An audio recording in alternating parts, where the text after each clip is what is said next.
Advertencia a los leales, la purga judicial que dejará solos a los amigos de Cilia Flores y Nicolás Maduro. Frenazo electoral. La oposición dice no a unas presidenciales apresuradas. Lo que heredó la transición.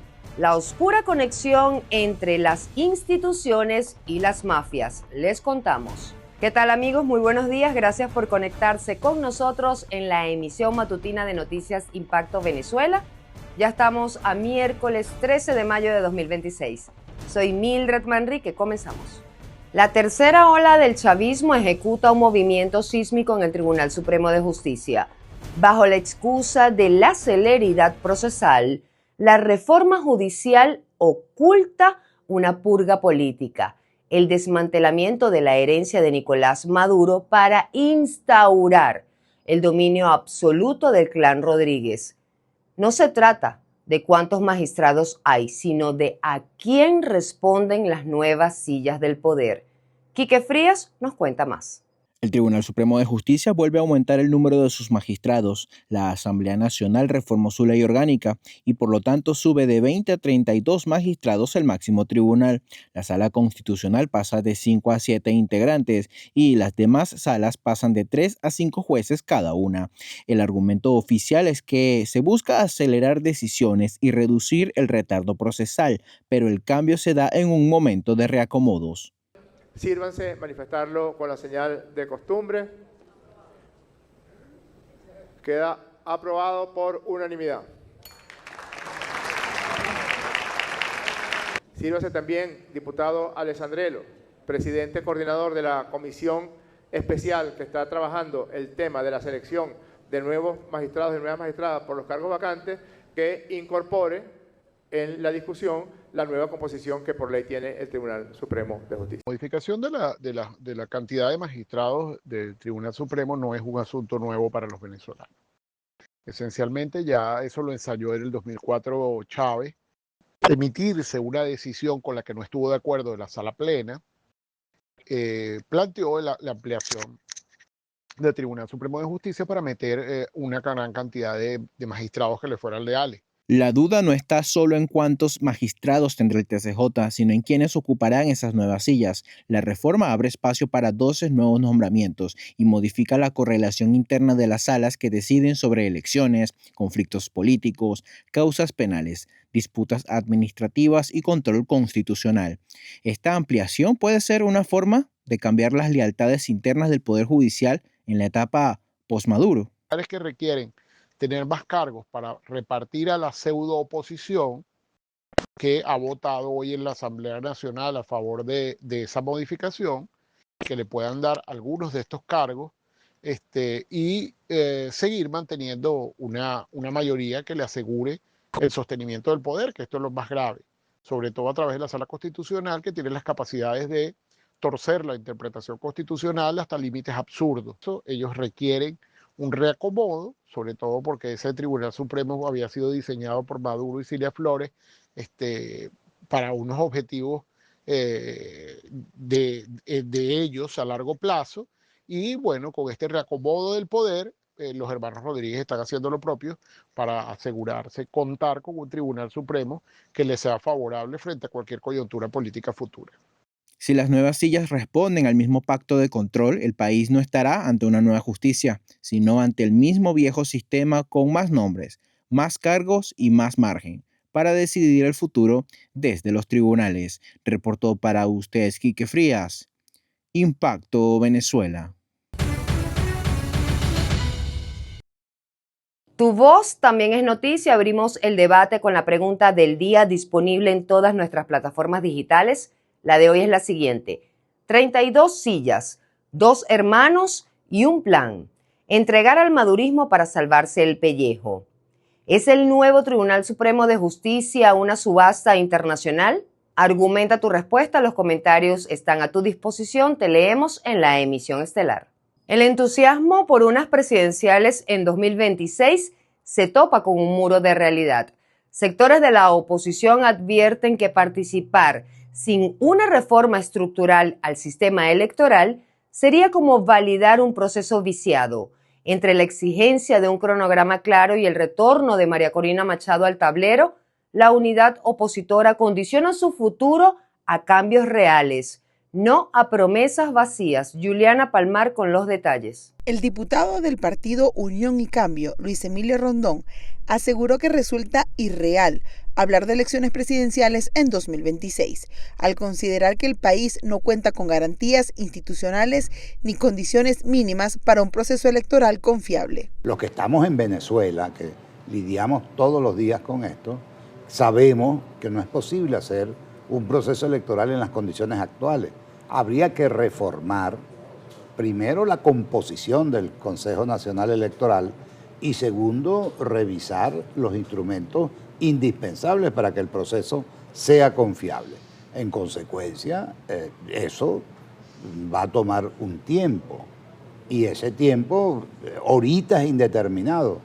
Yo diría que es irresponsable decir que en el año 26 va a haber elecciones. Rondón insistió en que el sistema electoral necesita reformas profundas, entre ellas cambio en el CNE y la revisión de los mecanismos necesarios para garantizar transparencia, en un proceso que, según advirtió, podría tomar un tiempo indeterminado. La oposición venezolana, que ya viene cargando encima distintas disputas internas, este va a ser uno de los temas más contenciosos del 2026. El hecho de si se deben celebrar elecciones a la brevedad o si se debe esperar a tener las condiciones adecuadas. Las consecuencias de que un sector de la oposición opine que se deba esperar a las condiciones adecuadas está en que, según la estrategia que ha manejado ese sector de la oposición que pide elecciones urgentemente, pues se les va a buscar marginar, se les va a buscar apartar de la oposición tradicional, y ya vimos, por ejemplo, la gira de María Corina Machado, que decía que quien no quiere elecciones ya está con el gobierno. Esto lo que va a generar son más divisiones internas dentro de la oposición. Mientras tanto, el coordinador nacional de Vente Venezuela, Henry Alviares, aseguró que el posible regreso de María Corina Machado estaría vinculado al anuncio de un cronograma electoral. Según explicó, la oposición mantiene dos frentes activos: la presión internacional y la organización interna para una eventual transición democrática. Estamos exigiendo ahora y vamos a pedirle, todos somos republicanos, a la Casa Blanca, al Departamento de Estado, a Marco Rubio, que necesitamos una fecha cuando es que se van a hacer elecciones libres y democráticas en Venezuela, para que Delcy cese sus labores, se pueda retirar y entren las fuerzas de oposición y el pueblo venezolano decida. Es fundamental que haya un cambio no solamente de nombres en el Consejo Nacional Electoral, tiene que haber un cambio estructural y profundo, tiene que haber una auditoría total para lo que va a ser el nuevo cronograma electoral que debe anunciarse posterior al nombramiento del nuevo Consejo Nacional Electoral, y que ese nombramiento va a ser producto de una negociación e insisto, va a ser bajo la tutela del gobierno de los Estados Unidos. Eso no necesariamente tiene que transcurrir tanto tiempo. Nosotros estamos convencidos que en un lapso máximo de 6 meses pudiera definitivamente convocarse las elecciones con todas las condiciones ya establecidas. En medio del debate sobre los tiempos electorales, la oposición venezolana enfrenta el reto de mantener la presión política sin generar expectativas que no puedan concretarse, mientras crecen las exigencias de cambios reales en el sistema como condición para cualquier nuevo proceso presidencial. Para Impacto Venezuela, Juliana Palmar. Una frontera entregada y un Estado que decidió retirarse. Una investigación exclusiva documenta la simbiosis entre el crimen organizado y los altos perfiles del poder legislativo y regional en Venezuela.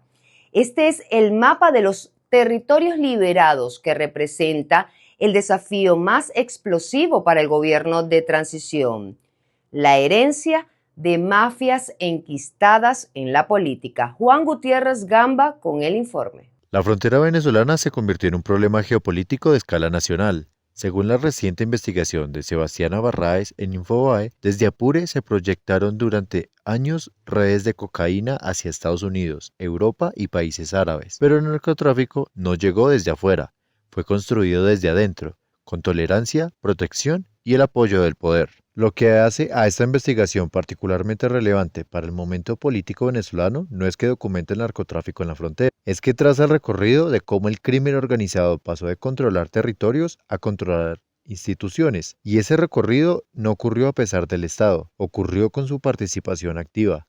Para cualquier gobierno que hoy hable de transición democrática, ese dato es el escenario actual sobre el que tiene que actuar. Pero ¿cómo se desmantela una red criminal que ya está dentro del Estado? El voto es un instrumento para desmantelar la red criminal que ya está dentro del Estado.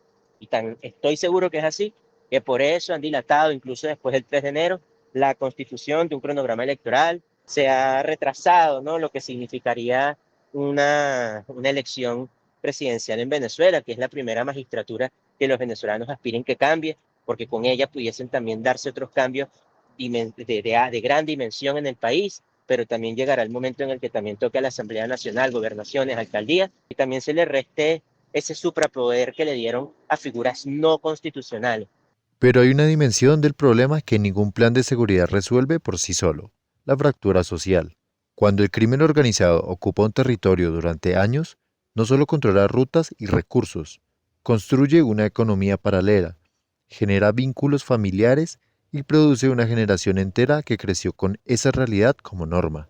Un ejemplo de esto son los niños venezolanos que fueron a la escuela en Colombia y saben el himno colombiano, pero no el propio. Esa imagen es la medida de lo que significa perder soberanía en la vida cotidiana de una generación. Sin ningún tipo de elecciones en el país va a ser posible recuperar la soberanía. Incluso votar en elecciones competitivas, sin inhabilitaciones, sin restricciones a los representantes de la vida pública nacional, sin personas sometidas al exilio y que tengan la posibilidad de regresar a la vida política nacional sin represalias, sin presos políticos, esto es importante, sin esclarecimiento sobre las muertes bajo custodia del Estado en los centros de reclusión, va a ser posible recuperar la soberanía territorial. Lo que esta investigación deja en evidencia es que la transición venezolana enfrenta algo más complejo que elecciones y presos políticos. Tiene que recuperar territorios donde el Estado dejó de existir. No hay democracia real sin soberanía territorial. Y no hay soberanía territorial mientras el narcotráfico siga definiendo rutas, silencios y alianzas en la frontera venezolana. Mientras el Estado venezolano despliega toda su maquinaria para trasladar y controlar a presos políticos, el silencio reina sobre presuntas desapariciones de ciudadanos en Puerto Ayacucho. Familiares denuncian que la justicia es fulminante contra la disidencia, pero sospechosamente pasiva frente al avance del Ejército de Liberación Nacional en nuestro territorio. Continuamos con María José Prado. La desaparición de una joven en Puerto Ayacucho, presuntamente vinculada al ELN, ha generado nuevas críticas contra la actuación del Estado venezolano. Familiares denuncian que no existe una respuesta oficial contundente ni información clara sobre operativos de búsqueda, pese a que el caso involucra a un grupo armado señalado desde hace años de operar en zonas fronterizas del país. El caso ocurre en paralelo a denuncias de organizaciones de derechos humanos sobre traslados de presos políticos, control penitenciario y persecución contra la disidencia. Para críticos del gobierno, la comparación deja una pregunta incómoda: ¿por qué el aparato estatal parece actuar con rapidez frente a adversarios políticos, pero no con la misma contundencia ante grupos armados irregulares? Bueno, la lectura que le doy es que es un Estado completamente inoperante, que en el pasado tenía una alianza con estos grupos paramilitares armados en zona fronteriza, les permitían realizar actividades de forma libre y abierta, y ahora, en el presente, que no quieren permitir esas actividades, no tienen capacidad alguna para poder enfrentarlo. Evidentemente demuestran mayor contundencia y mayor accionar y fuerza contra disidentes políticos, contra prisioneros políticos que están completamente diezmados, que frente a grupos irregulares que tienen armamento, que tienen capacidad en cuanto a fuerza bélica y numérica y no están en posición de poderlos enfrentar. El debate no solo apunta a la seguridad en Amazonas, sino a la percepción de selectividad en el ejercicio del poder, mientras organizaciones denuncian que el Estado despliega recursos para custodiar, trasladar y vigilar presos políticos. Comunidades fronterizas aseguran sentirse expuestas frente al avance de estructuras armadas como el ELN. Analistas advierten que el problema deja de ser únicamente militar y comienza a convertirse en un asunto de legitimidad institucional. Podemos ver una forma mixta. En el pasado era una orden que venía de arriba que se permitiera la presencia de grupos guerrilleros en la zona fronteriza. Era una orden emanada directamente de la presidencia de la República, entonces había tolerancia. En el presente es incapacidad. No hay forma alguna que la Fuerza Armada, con su apresto operacional o con la falta de su apresto operacional, puede enfrentar a estos grupos que se han apoderado básicamente de las zonas fronterizas en Venezuela.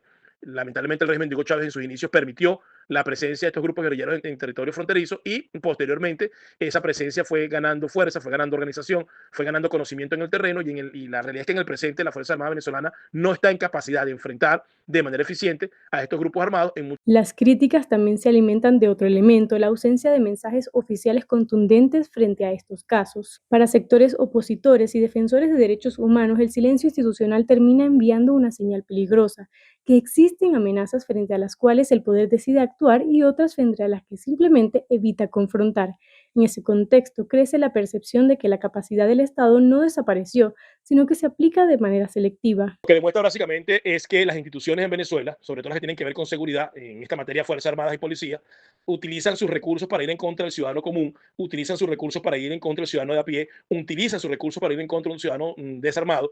Básicamente a quienes juraron defender los atacan y los agreden, y a los que tienen que atacar y neutralizar pues simplemente no lo hacen. Entonces las instituciones están para ir en contra del propio ciudadano común y no para enfrentar a los grupos paramilitares y extremistas que se encuentran en territorio venezolano. La desaparición denunciada en Puerto Ayacucho vuelve a poner sobre la mesa una discusión cada vez más sensible en Venezuela, las prioridades reales del poder, porque mientras el Estado demuestra capacidad para controlar la disidencia y operar sobre presos políticos, familiares y comunidades fronterizas, siguen preguntándose por qué esa misma contundencia no aparece cuando las denuncias apuntan a grupos armados como el ELN. El tiempo corre, la realidad no espera. Seguimos con Impacto en 60 segundos. 2 noticias en tiempo récord. No más muertes bajo custodia. Convocan protesta en Caracas este 13 de mayo. El Comité por la Libertad de los Presos Políticos llama a una concentración este miércoles a las 10 de la mañana en la Plaza del Rectorado de la UCB. La movilización surge como una respuesta de indignación ante la reciente muerte de Víctor Hugo Cuero, quien falleció bajo custodia del Estado, al igual que otros presos políticos. La organización denuncia que este deceso es una prueba de la persistente injusticia en el sistema penitenciario y exige una acción colectiva para frenar la impunidad y proteger la integridad de quienes aún permanecen tras las rejas. Cita histórica. El Papa León XIV recibirá a la Sinfónica Venezolana Cruz 10. La orquesta, integrada por músicos migrantes venezolanos radicados en España, se presentará ante el Papa León XIV el próximo 8 de junio en el Estadio Santiago Bernabéu en Madrid. Este hito, descrito como un sueño hecho realidad por su director Manuel Jurado, forma parte del gran encuentro diocesano durante la visita oficial del Sumo Pontífice a España. Con esta actuación, la agrupación busca enviar un mensaje de resiliencia y demostrar que los músicos migrantes pueden vivir de su arte, aunque el repertorio final, seleccionado por el Vaticano, no pudo incluir el emblemático Alma Llanera. Y de esta manera despedimos la emisión matutina de hoy. Para más visiten www.impactovenezuela.com y nuestras redes sociales @impactove. No olviden suscribirse al canal de YouTube, activar las notificaciones, compartir y por supuesto comentar. Soy Mildred Manrique, que tengan un excelente día, nos vemos mañana.